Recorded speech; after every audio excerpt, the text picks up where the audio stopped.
નમસ્કાર, super prime time સાથે હું છું અક્ષય. બુલેટિનની શરૂઆત કરીશું રાજકીય સમાચારથી, એટલે કે મહાસંગ્રામ 2024થી.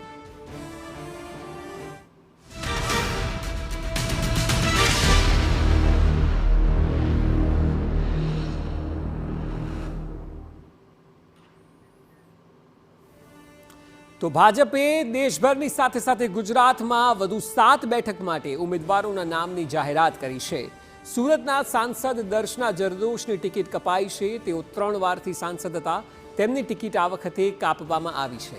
એ સિવાય ભાવનગરના સાંસદ ભારતી શિયાળની પણ ટિકિટ કપાઈ છે, એટલે કે 2 મહિલા સાંસદોની ટિકિટ કાપવામાં આવી છે. વડોદરાના સાંસદ રંજનબેન ભટ્ટને રિપીટ કરવામાં આવ્યા છે. રંજનબેન ભટ્ટ એ પણ 2 ટર્મથી સાંસદ છે, તેઓને રિપીટ કરાયા છે. વલસાડમાં પણ ભાજપે નવો ચહેરો ઉતાર્યો છે. સાબરકાંઠામાં ભાજપે નવો ઉમેદવાર આપ્યો છે, જ્યારે કે 22માંથી 10 સાંસદોની ટિકિટ ભાજપે કાપી છે, એટલે કે પહેલા 15ને જાહેર કરાયા, ત્યારબાદ 7ને અને કુલ 22માંથી 10ની ટિકિટ કાપવામાં આવી છે. 4 બેઠક પર હજુ પણ સસ્પેન્સ યથાવત છે, જેમાં સૌરાષ્ટ્રની 3 એટલે કે જૂનાગઢ, અમરેલી અને સુરેન્દ્રનગર, ઉત્તર ગુજરાતની મહેસાણા પર ઉમેદવાર બાકી છે. એટલે સાબરકાંઠામાં પણ આપ સતત બ્રેકિંગમાં જોઈ રહ્યા છો કે ભાજપે નવો ઉમેદવાર ઉતાર્યો છે. કુલ 50%ની આસપાસ રિપીટ નો રિપીટ થિયરીનો રેશિયો જોવા મળી રહ્યો છે, કારણ કે પહેલા 15 જ્યારે જાહેર કરાયા તો 15માંથી 10ને રિપીટ કરાયા હતા. હવે જ્યારે 7ને જાહેર કરવામાં આવ્યા છે, ત્યારે 7માંથી આપ જોશો તો નો રિપીટ થિયરી કરતાં રિપીટ થિયરી વધારે લાગુ પડતી જોવા મળે છે. 22માંથી કુલ 10 લોકોને રિપીટ કરવામાં આવ્યા છે. 50%ની આસપાસનો આ રેશિયો છે.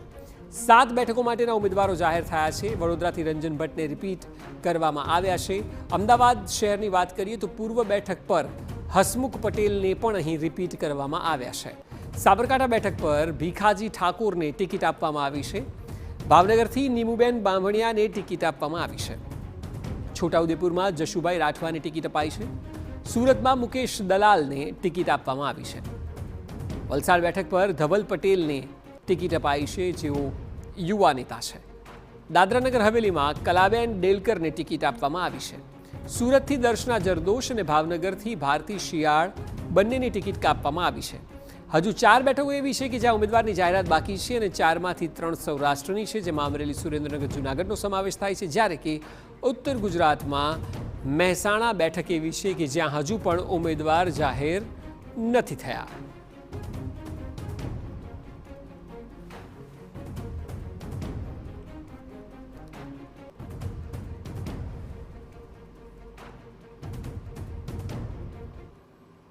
તો ટિકિટ વહેંચણીને લઈને જે ગણિત ભાજપે મનમાં રાખીને આ લોકોની ઉમેદવારી પસંદ કરી છે, તે વિષય પર વધુ માહિતી આપી રહ્યા છે સંવાદદાતા કિંજલ મિશ્રા. કિંજલ, 22 જાહેર કરાયા છે અને જેમાંથી 10ને રિપીટ કરવામાં આવ્યા છે. 50% જેટલો રેશિયો રાખવામાં આવ્યો છે, એટલે એવું કહી શકાય કે એકદમ નો રિપીટ નથી તો એકદમ રિપીટ પણ નથી. વચ્ચે ભાજપના ઉમેદવારો જોવા મળી રહ્યા છે.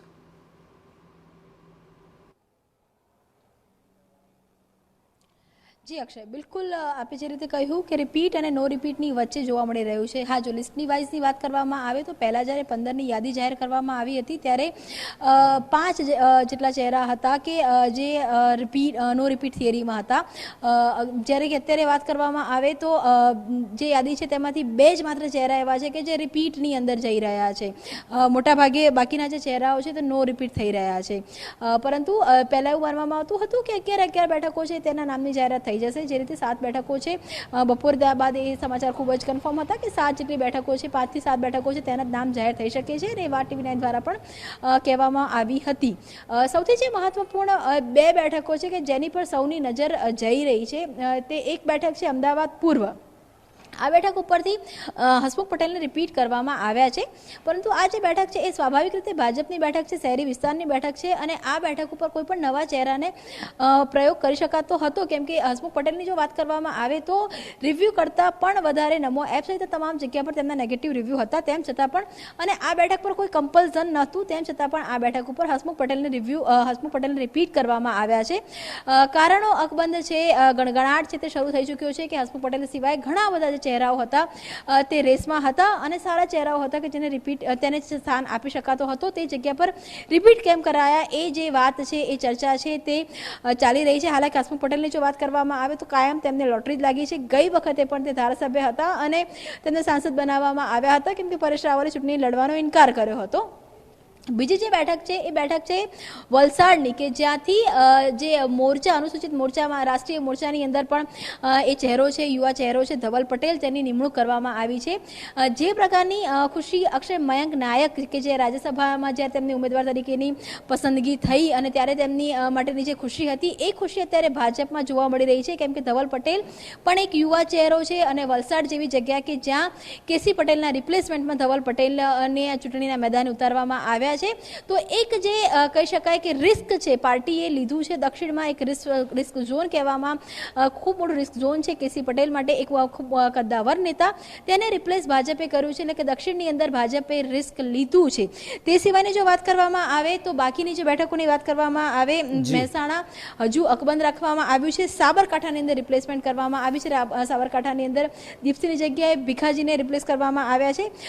ભાવનગરની વાત કરવામાં આવે તો ભાવનગરની અંદર નીમુબેન બાંબણિયા જે એક જ ખૂબ જ નિર્વિવાદિત ચહેરો, અને આ નામ છેલ્લા ઘણા સમયથી ચર્ચામાં પણ હતું કે ભારતીબેનને જો રિપ્લેસ કરવામાં આવશે તો ભાવનગરની અંદરથી નીમુબેનને ટિકિટ મળી શકે છે. તો એક નિર્વિવાદિત ચહેરો હોવાના કારણે નીમુબેનને ટિકિટ મળી છે. અને અમદાવાદના જે સમીકરણો થયા અને તેના કારણે રંજનબેનને પણ રિપીટ કરવામાં આવે છે. હાલાકી વડોદરાની જે પ્રકારની સ્થિતિ છે અને રંજનબેનનો જે ટ્રેક રેકોર્ડ રહ્યો છે તેમાં રંજનબેનને રિપીટ કરાય તેવી પૂરેપૂરી શક્યતાઓ હતી. તો રંજનબેનને પણ રિપીટ છે તે કરવામાં આવ્યા છે. તેના સિવાય છોટાઉદેપુરની પણ જે રીતે વાત કરવામાં આવી હતી કે છોટાઉદેપુરમાં હંમેશા રાઠવા પરિવાર, રાઠવા સમાજનો એક દબદબો રહેલો છે, પરંતુ ગીતાબેનને રિપીટ કરવામાં નહીં આવે, ગીતાબેનને રિપ્લેસ કરવામાં આવશે તે વાત પણ પૂરેપૂરી રીતે હંમેશા માનવામાં, છેલ્લા કેટલા સમયથી માનવામાં આવી હતી. અને એ વાત આજે ઉમેદવારની યાદીમાં પણ જોવા મળી રહી છે કે રાઠવા પરિવારમાં જ આ ટિકિટ છે તે ગઈ છે, પરંતુ ચહેરો છે તે બદલાઈ ગયો છે. પરંતુ અક્ષય, જે રીતે વાત આખી થઈ અને જે રીતની અત્યારે બેઠકો અને ઉમેદવારોના નામ આવ્યા છે તેને લઈને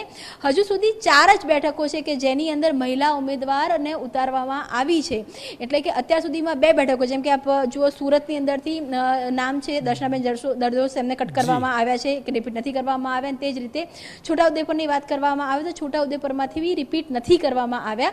ગઈ વખતે ભાજપે તમામ સમીકરણો છે કે જેને ધ્યાને રાખવામાં આવ્યા છે ઉમેદવારોને પસંદ કરતા વખતે.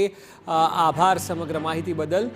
તો જે 7 ઉમેદવારો જાહેર કરાયા છે, ઓવરઓલ હવે જોઈએ તો 22 ઉમેદવારોને જાહેર કરી દેવામાં આવ્યા છે. 4 બેઠક બાકી છે, જેમાંથી 3 સૌરાષ્ટ્ર અને 1 ઉત્તર ગુજરાતની બાકી છે.